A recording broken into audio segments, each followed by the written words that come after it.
పరిశుద్ధ గ్రంథం నుండి ప్రార్థనా రకాలు. నిన్నటి మధ్యాహ్నం, నిన్నటి రాత్రి, ఈరోజు మధ్యాహ్నం దేవుడు మనతో మాట్లాడారు. ఒక 12 విషయాలు మనం విన్నాం. 13వ విషయం కానుండి కంటిన్యూషన్ మనం చేసుకోబోతున్నాం. 1 రహస్య ప్రార్థన, 2 విశ్వాస సహితమైన ప్రార్థన, 3 విసుగక పట్టుదలతో చేయు ప్రార్థన, ఆసక్తితోనూ అత్యాసక్తితో చేయు ప్రార్థన, తగ్గింపు మనసుతో చేసే ప్రార్థన, 6వది దైవ చిత్తానుసారమైన ప్రార్థన, 7వది మాటి మాటికి చేసే ప్రార్థన, 8వది నీకు ఇష్టమైనది అడిగి పొందుకునే ప్రార్థన, 9వది ఎడతెగక ప్రార్థన, 10వది నిష్కపటమైన ప్రార్థన, 11వది మనసుతో చేసే ప్రార్థన, 12వది ఆత్మతో చేసే ప్రార్థన. ఇలాగ ఒక 100 రకాల ప్రార్థనలు పరిశుద్ధాత్మ దేవుడు మాట్లాడాలని ఆయన అద్భుతమైన ప్రేరేపణ అనుగ్రహించారు. ఇప్పటికి 12 విషయాలు దేవుడు మనతో మాట్లాడారు. మళ్ళీ రాత్రి కొన్ని విషయాలు మనతో మాట్లాడడానికి ప్రభువారు ఇష్టపడుతున్నారు. దేవునికి స్తోత్రం. 1 పేతురు రాసిన పత్రిక పరిశుద్ధ గ్రంథము నుండి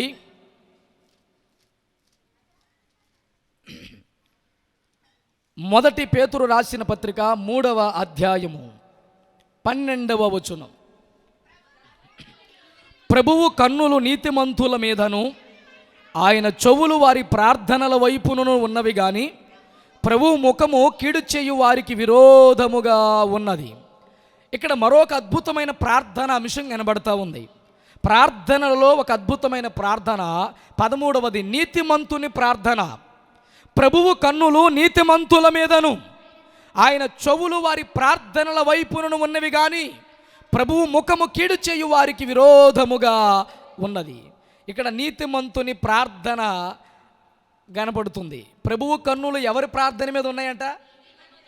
ఇది చాలా అద్భుతమైన విషయం కదమ్మా. ఆయన చెవులు వారి ప్రార్థనల వైపు ఉన్నవి. ఇప్పుడు నీతిమంతుల ప్రార్థన మీద ఆయన కన్నులున్నాయి, చెవులున్నాయి, 2 ఉన్నాయి. కన్నులున్నాయి, చెవులున్నాయి. ఎవరి ప్రార్థన మీద? నీతిమంతుల ప్రార్థన మీద. దేవుడు చెప్తున్నాడు నీతిమంతుని ప్రార్థన చాలా ప్రత్యేకమైనది. అంటే ఇప్పుడు మనం ఎలా ఉండి ప్రార్థించాలి? దేవుని సన్నిధిలో నీతిమంతులుగా ఉండి ప్రార్థించాలి. ఈ ప్రార్థన కోసం దేవుడు ఎదురు చూస్తాడంట. అట్లా ప్రార్థించే నీతిమంతులు ఎవరు? నీతిమంతుల గురించి పరిశుద్ధ గ్రంథం ఏం చెప్తుందంటే, మొట్టమొదట మనం చూస్తే నీతిమంతుడు లేడు, ఒక్కడునూ లేడు, గ్రహించువాడును లేడు, దేవుణ్ణి వెతుకువాడును లేడు, అందరూ త్రోవ తప్పి యాకముగా పనికి మాలిన వారాయిరి. మరి అందరూ పనికి మాలిన వారే, నీతిమంతుడు ఒక్కడూ లేడని దేవుడు చెప్పాడు కదా. మరి అసలు నీతిమంతుడే లేడని పరిశుద్ధ గ్రంథం సెలవిస్తే, మరి నీతిమంతుని ప్రార్థన ఆలకిస్తాడని పరిశుద్ధ గ్రంథం తెలియపరిచింది. మరి నీతిమంతుడే లేనప్పుడు నీతిమంతుడు ఎట్లా ప్రార్థించగలడు? ఈ ప్రశ్నకు పరిశుద్ధ గ్రంథమే సమాధానమిస్తుంది. రోమీయులకు రాసిన పత్రిక 3వ అధ్యాయం 24వ వచనం. కాబట్టి నమ్మువారు ఆయన కృపచేతనే క్రీస్తు యేసు నందల విమోచనము ద్వారాగా ఉచితముగా నీతిమంతులుగా తీర్చబడుచున్నారు. చప్పట్లు కొట్టి ప్రభువుని మహిమపరుద్దా. నీతిమంతుడు లేడని ఇందాక విన్నాం కదా. ఇప్పుడు నీతిమంతులు ఎట్లా అయ్యాం? కేవలము దేవుని మహా ఉచితమైన కృప ద్వారాగా, ఆయన విమోచన ద్వారాగా ఈరోజు మనము నీతిమంతులుగా తీర్చబడ్డాం. ఒకప్పుడు ఏ నీతి లేని మన జీవితములలో ఈరోజు నీతిని ప్రభు ప్రసాదించారు. ఆ నీతి డబ్బు పెట్టి కొనుక్కుంటే రాలేదు, బంగారము వెండి మేడమిద్దులు చరాస్తులు పెట్టి కొనుక్కుంటే రాలేదు. ఆ నీతి దేవుడు మనకి ఉచితముగా ఇచ్చాడు. ఉచితమైన కృప ద్వారాగా ఈరోజు నీతిమంతులమయ్యాం. ఒక మానవుడు ఉచితముగా నీతిమంతుడు ఎట్లా అవ్వగలడండి? అది దేవుని కృప. కృప లేనిదే ఏ మానవుడు కూడా నీతిమంతుడు కాలేడు. ఈరోజు నీతిమంతులమయ్యామంటే ఇది కేవలము దేవుని ఉచితమైన కృప. ఇప్పుడు మనకు స్పష్టంగా అర్థమవుతుంది, నీతిమంతుడు లేడనేది వాస్తవమే. అయితే ఒక వ్యక్తి ఆయనను నమ్మడము ద్వారాగా, ఎవరిని? అక్కడ రాశారు నమ్మువారు. ఇప్పుడు నమ్మని వారు నీతిమంతులు అవ్వలేరు.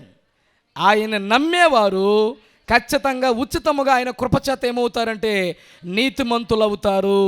నీతిమంతునిగా మారిన వ్యక్తి ప్రార్థించగా ఆ నీతిమంతుల ప్రార్థన ఖచ్చితంగా దేవుడు ఆలకిస్తాడు.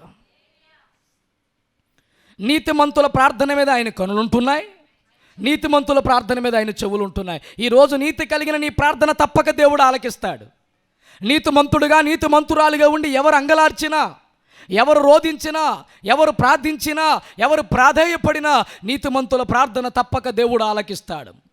యాకోబు రాసిన పత్రిక 2:23 అబ్రహాము దేవుని నమ్మెను, అది అతనికి నీతిగా ఎంచబడినని రాయబడింది. దేవునికి స్తోత్ర. అబ్రహాము దేవుని నమ్మెను, అది అతనికి నీతిగా ఎంచబడును. విగ్రహములను అమ్ముకునే వ్యక్తి అండి ఎవరు? అబ్రహాము గారు. ఆయనను నమ్ముకున్నాడు అబ్రహాము గారు. 75వ సంవత్సరములో విగ్రహములను అమ్ముకునే వ్యక్తి, ఒక విగ్రహారాధికుడు దేవుణ్ణి నమ్మటం వల్ల ఆయన్ను నమ్మి అబ్రహాముగా పేరుగాంచి నీతిమంతుడుగా తీర్చబడ్డాడు. ఇంతకు మనం నమ్మవలసింది ఏమిటి? మనము పాపులమని కోడెల రక్తం, గొర్రెల రక్తం, మేకల రక్తం అలా విమోచించలేకపోయింది. కానీ యేసయ్య ఒక్కడే నీ కొరకు బలిగా మారడానికి లోకానికి వచ్చి కలువరి శిలువలో మన కోసం మరణించి తిరిగి లేచి తండ్రి దగ్గరికి వెళ్ళటానికి మనకి నివాసములు సిద్ధపరిచి మనల్ని అక్కడికి తీసుకొని వెళ్ళడానికి తప్పక రాబోతున్నాడని నమ్మాలి. నమ్మువారు ఆయన కృపచేతనే విమోచనము ద్వారాగా ఉచితముగా నీతిమంతులుగా తీర్చబడుచున్నారు. ఈ రోజున నమ్మి మన పాపములు ఒప్పుకుంటే మనం ఏమవుతాం? నీతిమంతులు అవుతాం. నీతిమంతుల ప్రార్థన దేవుడు ఆలకిస్తాడు. ఈరోజు మనందరి ప్రార్థన దేవుని సన్నిధికి చేరాలంటే మనలో నీతిమంతం ఉండాలి, నీతిమత్వం ఉండాలి, నీతిమంతులుగా మనం ఉండాలి. నీతిమంతులుగా ఉండి మనం ప్రార్థన చేయాలి. నీతిమంతుల ప్రార్థన నా కన్నులు వారి మీద ఉంటాయి, నా చెవులు ఎప్పుడు వారి ప్రార్థనలో ఆలకించడానికి సిద్ధంగా ఉంటాయని దేవుడు చెప్పాడు.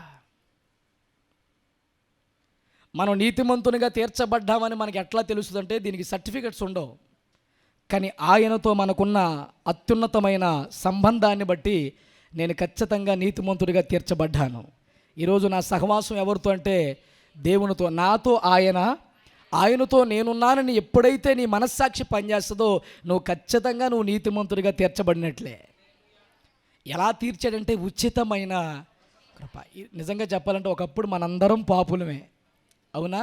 మునుపు మనందరము దూరస్తులమే. కానీ ఈరోజు మనల్ని వెంటాడింది ఏంటి? పాపిని కృప వెంటాడింది. ఇప్పటికీ ఏ పాపినైనా వెంటాడుతుంది కృప. కృప అపరిమితమైనది, కృప ఉచితమైనది, కృప వెలకట్టలేనిది, కృప విలువైనది. అర్హత లేని వ్యక్తిని అర్హుడిగా చేసేదే కృప, యోగ్యత లేని వ్యక్తిని యోగ్యుడిగా చేసేదే కృప, ఎన్నిక లేని వ్యక్తిని ఎన్నికైన వ్యక్తిగా చేసేదే కృప. కృప వెలకట్టలేనిది. ఈరోజు నేను అంటాను, యేసుక్రీస్తు ప్రభుల వారిని నమ్ముకోవటం కూడా ఆయన మన యందుంచిన కృపే. ఈ కృప లేక కోట్ల మంది ఇంకా నశించిపోతున్న వారు ఎందరో ఉన్నారు. కృపకి పాత్రులుగా ఎంచినందుకు ఒకసారి చేతుల పైకైతే స్తోత్రం చెప్పండి. నాతో పాటు ఈ మాట చెప్పండి, యేసయ్యా నన్ను నీ కృపకు పాత్రుడుగా పాత్రురాలుగా చేసినందుకు కృతజ్ఞతాస్తుతులు చెల్లిస్తున్నాను. చేశాడమ్మా? దేనికి పాత్రుడుగా, దేనికి పాత్రురాలుగా చేశాడు? మనల్ని కృపకు. ఏ మంచి లేని మన జీవితంలో, మురికి జీవితంలో, బురద జీవితంలో, నాశనకరమైన గుంటలో ఉంటున్న మన జీవితంలో ఈరోజు కృపకు పాత్రులుగా చేసి ఉచితముగా నీతిమంతులన్నీ సర్టిఫికెట్ ఇచ్చాడు ఆయన. ఎలాగా? ఉచితముగా, ఫ్రీ, ఉచితముగా దేవుడు నీతిమంతులుగా చేశాడు. ఇప్పుడు నీతిమంతులుగా అయ్యి మనం నీతిమంతులుగా ప్రార్థన చేస్తానంట ఆయన కన్నులు, ఆయన చెవులు మన ప్రార్థనల వైపే తెరవబడి ఉంటాయి. స్తోత్రం చెప్పండి. ఎన్ని విషయాలు ఉన్నాయి ప్రార్థనలో. ఇంక ఇవి కాక చాలా ప్రార్థనలు ఉన్నాయి. అనేక మంది భక్తులు ప్రార్థనలు చేశారు. వాళ్ళ ప్రార్థనలకు దేవుడు గొప్ప జవాబులు ఇచ్చాడు. అదే జవాబులు దేవుడు మనకు కూడా ఇవ్వబోతున్నాడు. అందుకే ప్రభువా మాకు ప్రార్థనా జీవితం కావాలి. ఎలా ప్రార్థన చేయమన్నా అట్టి విధమైన ప్రార్థన మేము చేయాలి.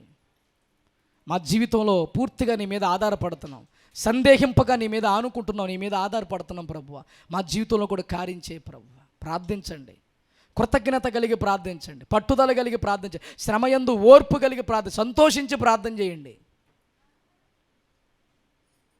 దేవుని చిత్తం మనలో నెరవేరే ప్రార్థన చేయండి. ఏ అడ్డుబండలు ఉన్నాయో అవి ఒప్పుకోండి. ఎవరి దగ్గర? దేవా, నా పాపములు, నా విధేయతలు దయతో క్షమించు. హల్లెలూయా. అడ్డుబండలు తొలగిపోతే పైనుండి జవాబు మనకి త్వరితంగా రాబోతా ఉంది. ముందు అడ్డుగోడలు మన నుండి తొలగిపోవాలి. మన ప్రార్థనకు దేవుడు ఖచ్చితంగా ఆన్సర్ ఇస్తారు, ఖచ్చితంగా జవాబిస్తారు. ఈ ప్రార్థన జీవితం నాకు దయచే ప్రభువా. ప్రభువుని ఎవరైతే బ్రతిమలాడుకుంటారో తప్పక వారి జీవితంలో నూతనమైన కార్యాలు దేవుడు చేయటం ఆరంభిస్తాడు. అలాంటి ప్రార్థన జీవితం దయచేయమని అడుగుదాం. దేవుడి మాటలు మీనికిల్లో దీవించునుగాక. ఆమేన్.